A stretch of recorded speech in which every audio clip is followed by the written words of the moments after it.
नमस्कार, स्वागत है आपका ई बुक ऑनलाइन एजुकेशन में। 31 मई के करंट अफेयर्स में हम लोग चर्चा करने वाले हैं D10 समूह, रोजगार सेतु योजना, अग्निप्रस्थ, साथ में और भी टॉपिक हैं जिनको हम इसमें कवर करेंगे। इससे पहले आप जो पिछले प्रश्नों के उत्तर हैं वो आप देख लीजिए, चाहो तो आप इसका स्क्रीनशॉट ले लो या फिर वीडियो को पॉज करके देख लो। तो चर्चा करते हैं पहला आपका D10 समूह। अब देखते हैं इसकी शुरुआत कहाँ से होती है। ठीक है, आपने देखा कि पिछले कुछ दिनों में अमेरिका ने अपनी पॉलिसी में बहुत बड़ा चेंज किया, कई सारी पॉलिसी चेंज कर दी थी। जैसे इसका ही पॉलिसी थी, ठीक है, रूस के हस्तक्षेप से उसने अपने आप को अलग कर लिया उसमें। साथ में कई चाइनीज़ कंपनियां जो हैं वो बैन कर दिया उसने, जिसमें हुआई कंपनी बहुत चर्चित रही है, जो 5G उपकरण बनाती है अपने वहाँ पे, बहुत सस्ते दामों में पूरी दुनिया में बेचती है। तो हुआ क्या यहाँ पे, जो आपकी ब्रिटिश सरकार है उसने ये कहा अमेरिका से कि भाई ऐसा करते हैं कि क्यों ना हम 5G प्लान के लिए, यानी कि 5G जो 5th जनरेशन है उसके लिए हम अपना अलग से समूह बना लें। क्यों हम चाइना पे निर्भर रहें? क्योंकि होता क्या है, जो इसके उपकरण लगते हैं, ऐसा नहीं कि भाई डायरेक्ट जो है हर 10 साल में चेंज हो जाएगी जनरेशन, जैसे 2G 3G, अभी तो हम 4G में चल रहे हैं। अब ये नहीं कि 5G आने के लिए हम तुरंत 4G से 5G कर देंगे। बहुत कई बिलियन डॉलर में खर्च आएगा इसमें, बहुत सारे इसमें जो टावर होते हैं उसमें चेंज करना पड़ेगा, जो टेलीकम्युनिकेशन कंपनियां हैं उनको अपनी पॉलिसी में चेंज लाना पड़ेगा। तो बहुत सारा इसमें होता है, बहुत उपकरण भी लगते हैं। और वो उपकरण जो हैं वर्तमान में क्या है कि जो हुआई कंपनी है चीन की, वो बहुत सस्ते दामों में बेचती है। ठीक है, तो इसीलिए क्या किया, जो ब्रिटिश सरकार है अमेरिकी सरकार से कहा कि क्यों ना हम एक अपना ग्रुप बनाए। अब जो 10 देश हैं लोकतांत्रिक देशों का एक समूह बनाया जाए जिसका नाम D10 रखा जाए। ठीक है, तो अमेरिका ने अभी इस पर कोई प्रतिक्रिया नहीं की है। अब साथ में क्या इसमें सदस्य कौन कौन से होंगे, एक तो G7 आपने समूह सुना होगा जिसमें 7 सदस्य देश हैं, उनके बारे में देखेंगे अभी। और साथ में ऑस्ट्रेलिया, दक्षिण कोरिया और भारत भी है। ये बहुत महत्वपूर्ण इसलिए हो जाता है क्योंकि भारत भी इसमें, अगर ये ग्रुप बनता है तो भारत भी इसमें एक सदस्य के रूप में होगा। ठीक है, अब G7 में कौन कौन से सदस्य हैं, United kingdom, United state, Italy, Germany, France, Japan और कनाडा। ये 7 देश जो हैं आपके G7 के अंतर्गत आते हैं। और इसी में अगर 3 देश कौन कौन से, ऑस्ट्रेलिया, दक्षिण कोरिया और भारत मिला दिया जाए तो ये क्या बन जाएगा आपका, ये D10 बन जाएगा। अब देखो यहाँ से, अब लास्ट भी ख़त्म करते हैं इसको। हाँ, हुआई एक चीन की कंपनी है जो 5G तकनीक से संबंधित उपकरण बनाती है। अब देखो यहाँ पे भारत को फ़ायदा किस तरीके से हो सकता है। अब भारत चाहे तो एक 5G तकनीक के लिए एक हब बन सकता है, क्योंकि भाई जानते हो कि भारत में हर घर में आप देखोगे तो एक इंजीनियर निकल आएगा। अगर यहाँ पे बढ़ावा दिया जाए तो 5G तकनीक के लिए बहुत सारे उपकरण जो है भारत बना सकता है आने वाले दिनों में, अगर ये इस चीज़ को बढ़ावा देता है। अब D10 में भी देखो शामिल होने वाला, अगर बनता है ग्रुप तो शामिल हो जाएगा। तो यहाँ से क्या होगा, हो सकता है आगे चल के भारत 5G के लिए लीड करे, चाइना के ऊपर ना रह करके, चाइना के ऊपर आश्रित ना रह करके भारत खुद को है 5G तकनीक जितने भी उपकरण हैं वो सब बना सकता है यहाँ पे। ठीक है, आगे बात कर देखते हैं यहाँ से क्वेश्चन कौन कौन से बन सकते हैं। पहला तो कि D10 समूह में देशों की संख्या आपको याद रखनी है। एक तो G7 के देश हैं और 3 देश आपको बहुत अच्छे से याद रखने हैं। दूसरा किससे संबंध रखता है, तो आपका उत्तर होगा 5G। ठीक है, जो 5G तकनीक है उससे संबंध ये रखता है। इसका प्रस्ताव किसने रखा है, ब्रिटिश सरकार के द्वारा ये प्रस्ताव रखा गया है आपका। नेक्स्ट आता है रोजगार हेतु, नहीं है भाई सेतु है, इसके लिए हम क्षमा चाहते हैं, रोजगार सेतु योजना। ठीक है, अब क्या है ये, यहाँ पे देखते हैं।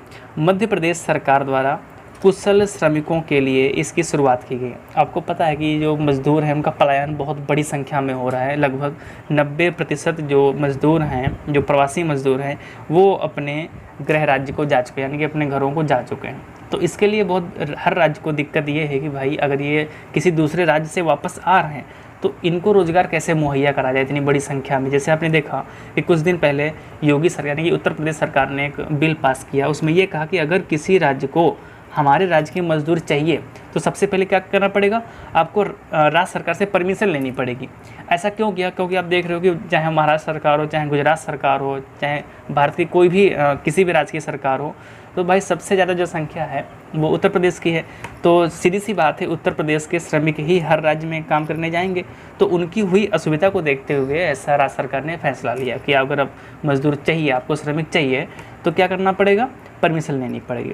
तो इसी को देखते हुए क्या किया गया, मध्य प्रदेश सरकार ने रोजगार सेतु योजना, ठीक है सेतु है यहाँ पे याद रखना आप, रोजगार सेतु योजना इसकी शुरुआत कर दी। इसके अंतर्गत क्या किया जाएगा, जो कुशल श्रमिक हैं, यानी कि थोड़ा बहुत पढ़ना लिखना जानते हैं उनके लिए कुछ ना कुछ किया जाएगा। और आपको याद होगी मध्य प्रदेश सरकार ने कुछ दिन पहले चरण पादुका पहल भी शुरुआत की थी, तो इसको भी आप जो है याद रख सकते हो। अगला क्या है, इसके साथ मध्य प्रदेश सरकार ने स्वामित्व योजना को भी लागू करने की रूपरेखा तैयार कर दी है। अब ये स्वामित्व योजना क्या है इसके बारे में देखते हैं थोड़ा सा। स्वामित्व योजना का पहले हम फुल फॉर्म देखेंगे।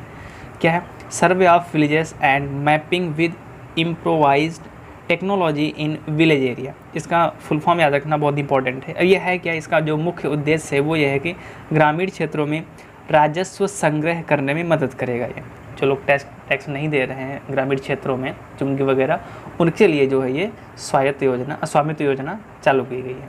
ठीक है, ऐसा नहीं कि यह नई योजना है, कुछ दिन पहले इसकी घोषणा की गई थी। इसमें कई राज्यों में लागू भी, जैसे यूपी ले लीजिए, आपका केरल ले लीजिए, कई सारे राज्य हैं जहाँ पे स्वामित्व योजना लागू हो चुकी है। अब जो है मध्य प्रदेश सरकार भी इसको लागू करने जा रही है। नेक्स्ट है आपका अग्निप्रस्थ। अग्निप्रस्थ के बारे में बात करें अगर, तो ये भारतीय नौसेना द्वारा विशाखापत्तनम में एक मिसाइल पार्क को स्थापित किया गया है। ठीक है, अब ये मिसाइल पार्क स्थापित करने का जो मुख्य उद्देश्य है वो क्या है वो देखते हैं। देखिए, यह जो पार्क है, यह पार्क INS कलिंगा। ठीक है, INS का मतलब क्या होता है आपको पता होगा, इंडियन नेवल शिप। ठीक है, जो जहाज़ होते हैं बड़ी बड़ी गश्ती करते हैं, उनको कुछ ना कुछ जैसे नाम दे दिया जाता है, जैसे INS आंग्रे, INS भुजबल, INS कलिंग, बहुत सारे नाम हैं, ये नाम इस तरीके से दे दिए जाते हैं। तो ये जो INS कलिंग है ये सेवा से निकल चुका है, यानी कि रिटायर हो चुका है जहाज ये, और इसी का इतिहास बताने के लिए पार्क की स्थापना की गई है। विशाखापत्तनम जाओगे आंध्र प्रदेश में तो वहाँ पे पार्क मिलेगा आपको। अब देखिए, कलिंग जो है, कलिंग अगर आपको याद हो, अशोक ने कलिंग विजय की थी। ठीक है, तो कलिंग विजय उसने क्यों की थी आपको हम हिस्ट्री के लेक्चर में बताएंगे, लेकिन आपको अगर याद आएगा कलिंग जो है इतिहास में कलिंग का पार्ट कौन सा आता था, जो वर्तमान में जो उड़ीसा का पार्ट है, वो उड़ीसा हुआ, आंध्र प्रदेश हुआ, वो कलिंग का ही पार्ट था। ठीक है, आगे क्या है, यह जो पार्क है, जो आपका मिसाइल पार्क है, अग्निप्रस्थ मिसाइल पार्क, वो पूर्ण रूप से सौर ऊर्जा से संचालित है और आने वाले दिनों में इसकी क्षमता भी बढ़ाई जाएगी। ये भी आपको याद रखना है। अब देखते हैं आपसे क्वेश्चन कौन कौन से निकल के आते हैं। पहला क्वेश्चन निकल के आएगा कि अग्निप्रस्थ क्या है, वहाँ पे दे देगा भाई टैंक है, मिसाइल पार्क है, या आपका कोई किसी हथियार का नाम है। तो आपको क्या बताना पड़ेगा, ना ही मिसाइल है ना ही टैंक है क्या, ये मिसाइल पार्क है। ठीक है, ये आपको याद रखना है। और ये भी पूछ सकता है कि हाल ही में नौसेना द्वारा निर्मित मिसाइल पार्क, या ये पूछ सकता है कि कौन सा नौसेना द्वारा पार्क बनाया गया जो पूर्ण रूप से सौर ऊर्जा से संचालित है। तो आपको क्या बताना पड़ेगा, आपका यही आंसर होगा अग्निप्रस्थ। ठीक है, नेक्स्ट आते हैं herbal road project. Herbal road project के बारे में देखें तो इसको उत्तर प्रदेश सरकार द्वारा 18 जिलों में 800 किलोमीटर के हर्बल रोड प्रोजेक्ट को लागू किया गया। ठीक है, यानी कि क्या होगा, जैसे मान लीजिए ये रोड है, ये रोड बनानी है। ठीक है, ये रोड बन गई और दोनों साइड में इस तरीके से क्या किया जाएगा, पौधे लगाए जाएंगे। और पौधे होंगे कैसे, वो जिनसे दवाइयाँ बन सकती हैं, जैसे नीम ले लीजिए, बबूल ले लो भाई, बरगद ले लो, सागौन ले लो, इनसे कहीं ना कहीं औषधीय गुणों के अंतर्गत ये रखे जाते हैं। तो इसमें क्या किया गया है भाई, एक तो क्या होगा, हमारा पर्यावरण अच्छा रहेगा, दूसरा क्या होगा, जो आयुर्वेद है उसको बढ़ावा दिया जाएगा यहाँ पे। और इसीलिए जो है 34 किस्म के जो औषधीय गुण वाले पेड़ हैं वो सड़क के चारों ओर लगाए जाएंगे। और दूरी कितनी है इसकी, दूरी आपकी है 800 किलोमीटर। यहाँ पे सभी चीज़ों को आपको याद रखना है। एक तो राज्य कौन सा है, उत्तर प्रदेश, जिले कितने हैं 18, दूरी कितनी है 800 किलोमीटर, और कितने किस्म के पौधे हैं 34 किस्म के पौधे हैं।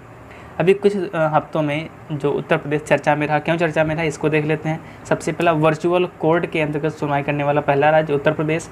प्रवासी राहत मित्र योजना आपका उत्तर प्रदेश। आरोग्य सेतु एप्लीकेशन अनिवार्य कर दिया गया पूर्ण रूप से, जो बाहर से आ रहा है और नहीं भी आ रहा है, अगर उत्तर प्रदेश के निवासी हो आप, तो आपके फ़ोन में आरोग्य सेतु ऐप होना बहुत ज़रूरी है। तो इस तरीके से आप देख सकते हैं यहाँ पे। नेक्स्ट आता है विश्व तंबाकू निषेध दिवस। ठीक है, इसके बारे में देखते हैं। आप देखते हो आज कोई हाल, एक तो 15 साल से ऊपर हुए या 15 साल से नीचे भी कई लोगों को देखा है मैंने, बस उंगली में दवाई सिगरेट और सुट्टा मारने लगे। तो बहुत ज़रूरी, इसलिए भी यहाँ पे जागरूकता बढ़ाना कहीं ना कहीं इसका उद्देश्य है। क्या कब मनाया जाता है भाई, 31 मई को। किसके द्वारा, विश्व स्वास्थ्य संगठन के द्वारा।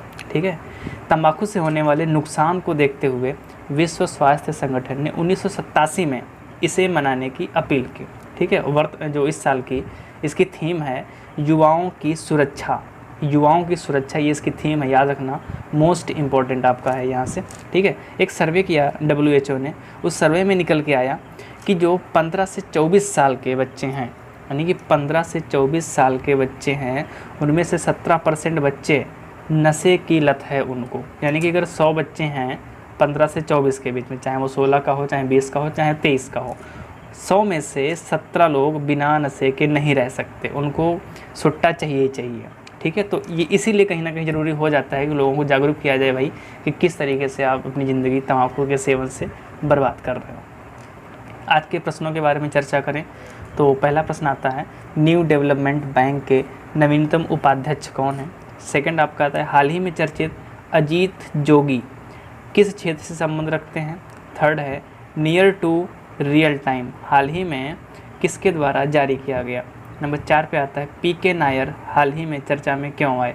पांचवा है, उत्तर प्रदेश कुल कितने राज्यों से सीमा साझा कर। अभी हमने उत्तर प्रदेश की बात की, चाहे वो हर्बल रोड के बारे में हो या राहत मित्र ऐप के बारे में हो, तो आपको बताना है कि उत्तर प्रदेश, चाहे वो केंद्र शासित प्रदेश हो, UT हो, या फिर आपका राज्य हो, ऐसे कितने राज्य और UT हैं जिनसे उत्तर प्रदेश सीमा साझा करता है, आपको समझाना है कमेंट सेक्शन में। तो वीडियो कैसा लगा कमेंट सेक्शन में ज़रूर बताएं।